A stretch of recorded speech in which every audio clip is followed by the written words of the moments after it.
3 condition: પ્રકાશ કરો, હાથમાં ઝાડુ લ્યો અને દરવાજા બંધ કરો. નાણમ પયાસગમ સોહવો તવો સંજમોય ગુત્તિ કરો. 2000 વર્ષ પહેલાં જીનભદ્ર ગણી ક્ષમાશ્રમણ વિશેષાવશ્યક ભાષ્યમાં કેટલું સિમ્પલ એક્ઝામ્પલ આપી અને આપણને આપણા મોક્ષનો રસ્તો બતાવે છે. મોક્ષમાં જવું છે, પહેલાં જ્ઞાન, નંબર 2 સોહવો તવો, પછી તપનો ઝાડુ લે, અને નંબર 3 સંજમોય ગુત્તિ કરો, 5 ઇન્દ્રિયના વિષયો પરનો કંટ્રોલ. દેટ મીન્સ બારી બારના બંધ. તિણહંપી સમાઓગે, આ ત્રણે જો એક જગ્યાએ એકઠા થઈ જાય, મોક્ષો જીણ શાસને ભણ્યો. મોક્ષ તમારા હાથમાં છે. તમે કહો છો મોક્ષ દૂર છે.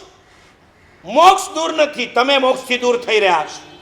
તમારે જ્ઞાનની સાથે લેવા દેવા નથી, તપની સાથે લેવા દેવા નથી, ઇન્દ્રિયના વિષયોની ઉપર કંટ્રોલ સાથે કોઈ લેવા દેવા નથી. તમે નિયમ જ બનાવી દીધો, બાવો બેઠો જપે, જે આવે તે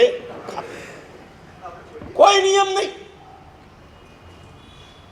ચારિત્ર જીવન સ્વીકાર્યા પછી પણ ઉપદેશ રહસ્યમાં ઉપાધ્યાય યશો વિજય મહારાજ લખે છે, જેને મોક્ષ જોઈતો હોય એને નાના મોટા નિયમો લેતા જ રહેવા પડે.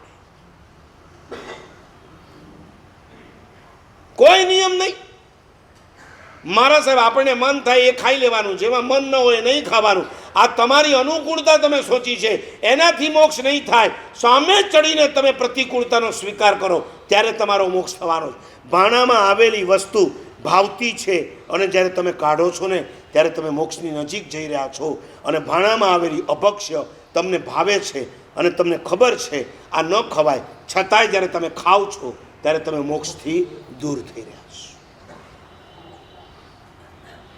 હરિનો માર્ગ તો સુરાનો છે કે નહીં ખબર નહીં, પણ પ્રભુનો માર્ગ તો સુરાનો છે નહીં, કાયરનું કામ છે. મારે આપણે જે મન થાય ભોગવી લેવાનું, મન થાય ખાઈ લેવાનું, મન થાય પી લેવાનું, મન થાય જોઈ લેવાનું, ના ચાલે.